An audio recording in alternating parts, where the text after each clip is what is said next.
ఏమైనా జాగ్రత్తగా మరి ఏది జరిగినా వాళ్ళకి జోగి రమేష్ గారి కోడల్ని మేఘనాథ్ తల్లిదండ్రులు మీరు అందరు కృష్ణ అందరిని విజయలక్ష్మి గారు వాళ్ళ ఇంటి దగ్గర తోలిపోదానికి వచ్చిన తోలిపోతుంది. అది కూడా ఎప్పుడు దాకా నువ్వు ఎప్పుడు వస్తాం మంచి జాగ్రత్త చూసుకోవాలి. మళ్ళీ మీరు వచ్చే సమస్య పరిష్కారం అయ్యేంత వరకు దానికి చిన్న గీత పడ్డ వాళ్ళదే బాధ్యత. ఎప్పటి వరకు అంటే అనేది నేను చెప్తా. ఎప్పటి వరకు అనే చెప్తా. నేను వచ్చింది ఎందుకు అందరి ముందు తెలిసేటట్టు పెళ్లి చేసి 20 రోజులలో పంపించేసాడు కదా.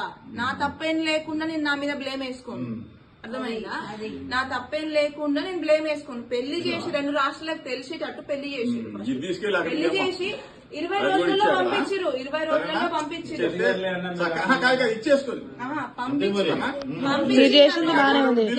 నేను వచ్చిన డబ్బు గురించి కాదు, దేని గురించి వచ్చినా అంటే ఎంతమంది ముందైతే పెళ్లి చేసిరో అంతమంది ముందుగే తెలిసేటట్టు ఆ అమ్మాయి తప్పేం లేదు, మా తప్పు వల్లనే మేము వద్దనుకుంటున్నాం అని చేసిన రోజు నాకు న్యాయం జరిగినట్టు నా విషయంలో. అది దానికి వచ్చి అప్పటి వరకు ఇక్కడే ఉంటదా దానికి రీజన్ నేను ఉండేదానికి రీజన్ అది. గుడ్ గుడ్ మంచి ఎందుకు అనవసరంగా డబ్బులు అని మ్యాటర్ తీయడం.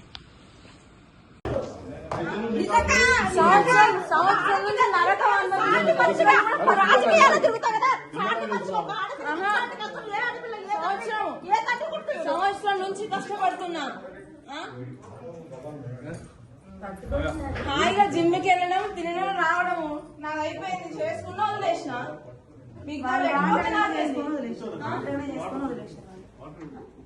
అదే జీవితం అనుకున్నప్పుడు నన్ను ఎందుకు చేసుకోవాలి? హాయిగా నా లైఫ్ లో నేను హాయిగా ఉన్నా.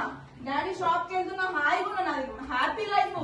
ఎవరడిగిన డబ్బులు నీ పబ్లిసిటీ కోసం, పబ్లిసిటీ అందరు చూపించడం కోసం, పెళ్లి చేసి చూపించడం కోసం అదే ఫిజికల్ బెనిఫిట్ అని మనకి తెలిసి వాళ్ళ రాజకీయం కోసం చేసి రాజకీయం కోసం తెలవడం కోసం చేసింది. వదిలిపెడదామన్న ఉద్దేశంతోనే చేస్తాం. అంతే తెలిసి విజయ్ లేదు వీళ్ళు చంపుతారో ఏం చేస్తారో ఏదైనా కానీ సహకరించదేనా నేను సహకరించదమే ఎక్కడైనా ఇబ్బంది పట్టుకున్నాను నేను. ఏం చూద్దామా ఆయన అట నువ్వు తిండి లేకట సాతాడట. ఆయన నాకు భార్య కాదు, భార్య కూడా ఇక్కడ ఉంటుంది పుణ్యానికి కదా పైకి వచ్చినట్టు. ఎంత మంది నువ్వు నూటికి ఎంత వస్తే అంట డబ్బుల కోసం వచ్చిరా మీరు? డబ్బుల కోసం రామాలా? నేను తెలుసుకున్నా అన్న అందరం ఉందాం. నీ ఎన్నో ఉందా డబ్బుల కోసం అంట. ఎన్ని అన్నా భరించినా ఏం చేసినా లాస్ట్ కి ఇక్కడ నుంచి ఆషాఢం నుంచి వెళ్తుందా అని చెప్తే తాళి ఇక్కడ పెట్టుకొని ఇట్లా ఎన్ని చేసినా భరించినా అన్ని నా మనసులో ఉన్నాయి. ఇంకా ఎందుకు భరిస్తా నేను? వాడికి ఇట్లాంటి ఎన్ని పాపాలు తగిలే రోగం వచ్చింది, ఇంకేం వస్తుంది?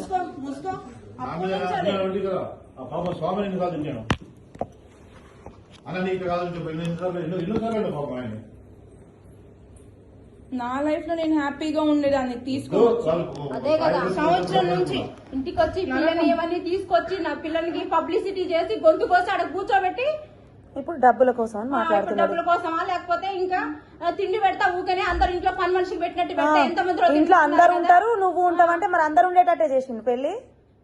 ఏంది మన తిండికి లేక పంపిస్తుంది? నా తిండికి లేక ఇక్కడికి వచ్చిందా నా బిడ్డ? ఏమన్నా వీళ్ళ దాంట్లో అలవాటు అనుకుంటే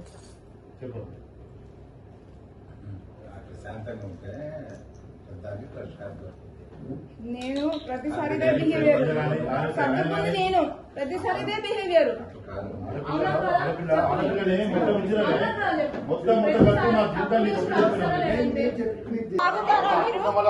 మీరు ఆగుతారా ఒక నిమిషం?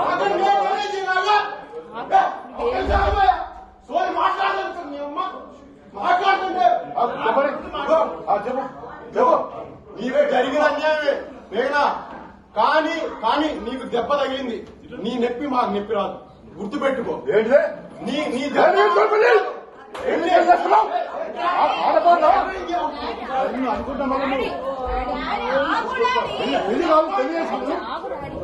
చేసుకోలేదా పుణ్యానికి వచ్చిందా బిడ్డ? మరి ఏది జరిగినా నాకు ఏంటిది? వాళ్ళకి కూర్చో. జోగి రమేష్ గారి కోడల్ని మేఘనాథ్ తల్లిదండ్రులు మీరు అందరు కృష్ణ అందరిని విజయలక్ష్మి గారు వాళ్ళ ఇంటి దగ్గర తోలిపోదానికి వచ్చిన తోలిపోతుంది. అది కూడా ఎప్పుడు దాకానేది ఈత పడ్డాక చెప్పు నువ్వు ఎప్పుడు పంచాయతీ మేము వస్తాం మంచి జాగ్రత్త చూసుకో బయట మళ్ళీ మీరు వచ్చే సమస్య పరిష్కారం అయ్యేంత వరకు దాని చిన్న గీత పడ్డా వాళ్ళదే బాధ్యత. ఎప్పటి వరకు అంటే అనేది నేను చెప్తా. ఎప్పటి వరకు చెప్పు. నేను వచ్చింది ఎందుకు అందరి ముందు తెలిసేటట్టు పెళ్లి చేసి 20 రోజులలో పంపించేసాడు కదా. నా తప్పేం లేకుండా నేను నా మీద బ్లేమ్ వేసుకోను. అర్థమైందా? నా తప్పేం లేకుండా నేను బ్లేమ్ వేసుకోను. పెళ్లి చేసి 2 రాష్ట్రాలకు తెలిసేటట్టు పెళ్లి చేసి పెళ్లి చేసి 20 రోజుల్లో పంపించారు. 20 రోజుల్లో పంపించారు. ఇచ్చేసుకుని మీరు చేసింది బానే ఉంది. నేను వచ్చింది డబ్బుల గురించి కాదు. దేని గురించి వచ్చినా అంటే ఎంతమంది ముందైతే పెళ్లి చేసిరో అంతమంది ముందుగే తెలిసేటట్టు ఆ అమ్మాయి తప్పేం లేదు, మా తప్పు వల్లనే మేము వద్దనుకుంటున్నాం అని చేసిన రోజు నాకు న్యాయం జరిగినట్టు నా విషయంలో అది. దానికి వచ్చి అప్పటి వరకు ఇక్కడే ఉంటదా? దానికి రీజన్ నేను ఉండడానికి రీజన్ అది. గుడ్ గుడ్ మంచి చెప్పారు, మంచి చెప్పు. రైట్. ఎందుకు అనవసరంగా డబ్బులు అని మాటలు తీయడం. నువ్వు బంగారం అసలు నీ తప్పు కానీ నీ తప్పేం లేదు మేడం. మా నాన్న చెప్తున్నట్టు అమెరికాలో ఉండి ఇల్లీగల్ గా డాడీ నేను అక్కడ ఆ అమ్మాయిని ప్రేమించాను. సారీ ఇల్లీగల్ ఆ అమ్మాయిది అయిపోయింది. సో మేమున్న పరిస్థితులు నీకు చెప్పాను ఇందాక. నేనేమి పెళ్లి చేసుకుని వదిలేద్దామని నేను చేసుకోలేదు. నాకున్న ఇంట్లో పరిస్థితుల వల్ల ఇంట్లో వీళ్ళని ఏదో సంతోష పెడదామని. సరే నేను పెట్టలేకపోతున్నా, అది వేరే విషయం. ఇప్పుడు నేను వాళ్ళు ఏమనుకున్నా, వాళ్ళు ఇప్పుడు ఏడ్చినా ఏం చేసినా నేను చేయడానికి ఏం లేదు ఇప్పుడైతే. అప్పుడు ఉన్న పరిస్థితుల్లో అందరి మాటలు విని అందరి అంటే ఆ వాతావరణానికి నేను ఆ ప్రెషర్ ఫీల్ అయ్యి నేను ఈ పెళ్లికి ఒప్పుకున్నాను. కొన్ని నేను మంచిగా ఉందామని చేసుకున్నాను. చేసుకున్న తర్వాత మంచిగా ఉంటుందేమో, మెంటల్గా ఫిజికల్గా అన్నీ బాగుంటాయేమో అనుకున్నాను. ఫిజికల్గా నా వల్ల అంటే మనం అందరికీ చెప్తున్నాం కదా, నువ్వు ఇదే కదా కోరుకుంది. ఫిజికల్గా కూడా ఏం చేయలేకపోయా కాబట్టి ఇంకా పరిస్థితి ఇంకేం. కొంచెం ఓపికపట్టినా నీకోసం వచ్చా కదా. పెళ్లి చూపుల ముందు రోజు నాకు నేను పెళ్లి ఇష్టం లేదని చెప్పా. పెళ్లి చూపుల ముందు రోజు ఈ హర్ష అన్నోడు ఒకడు ఉంటాడు, ఆడి బాబుని ఆడ 3 అంకుల్ని పిలిపించి నన్ను కూర్చోబెట్టి నైట్ 3 గంటల వరకు కూర్చోబెట్టి బ్రెయిన్ వాష్ చేసి నాకు ఈమె ఫోటోలు చూపించా, నాకేం అనిపించలే. అయినా సరే నేను నిజమే చెప్తా, మీరు చేసేది తప్పు. మీరు చేశారు తప్పు, మీరు చేశారు తప్పు, అయ్యే చెప్తా. తీసుకొచ్చాను నేను అయిష్టంగానే వచ్చా. నీతో ఎట్లా మాట్లాడు ఫస్ట్ నువ్వు అది చెప్పమ్మా. ఫస్ట్ రోజు ఎట్లా మాట్లాడినా తెలియాలిగా. నువ్వేం మాట్లాడలేదు, నేనే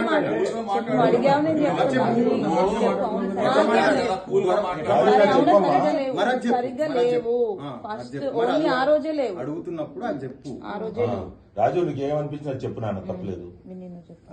అయిష్టంగానే వచ్చా. ఓకే. వచ్చిన తర్వాత వెళ్ళేటప్పుడు మళ్ళీ 7 లో ఆపి నన్ను 1 గంట కూర్చోబెట్టి మళ్ళీ అదే ఎవరైతే అంకుల్స్ ఎవరైతే వాళ్ళతో కూర్చోబెట్టించి నన్ను ఒప్పించి ఈ పెళ్లి ఓకే అనేటట్టు చేశారు. అది నిజం. Okay, thank you. నేనేందంటే వీళ్ళందరినీ ఇబ్బంది పెట్టలేక, లేకపోతే నాకు ఎన్నో మా తమ్ముడు వాళ్ళు కానీ వీళ్ళందరూ నా కుటుంబం ముఖ్యంగా నన్ను పెట్టిన ప్రెషర్ వల్ల నేను ఈ డెసిషన్ అంటే ఒక కన్ఫ్యూజన్ లో తీసుకున్న డెసిషన్ ఇది నిజం. ఓకే, సంతోషం లేదని చెప్పావు. ఓకే, ఇష్టం లేదు, నాన్నగారు బలవంతంగానే చేశాడు. ఇప్పుడు మనం ఒకటమ్మా, మనం మగవాళ్ళం, ఆడపిల్ల జీవితం ఏం చేద్దాం చెప్పు, నువ్వే చెప్పు. ఏం చేద్దాం అంటే ఆ అమ్మాయి నష్టపోయింది, ఆ అమ్మాయి తప్పు, ఆ అమ్మాయి మంచిది కాదని నేను అనట్లే. అమ్మాయి నష్టపోయింది, వాళ్ళ అమ్మ నాన్న మా అమ్మ నాన్న మా కుటుంబం కోసం చేస్తున్నా, నీకోసం కాదు. ఏంటది ఏంటది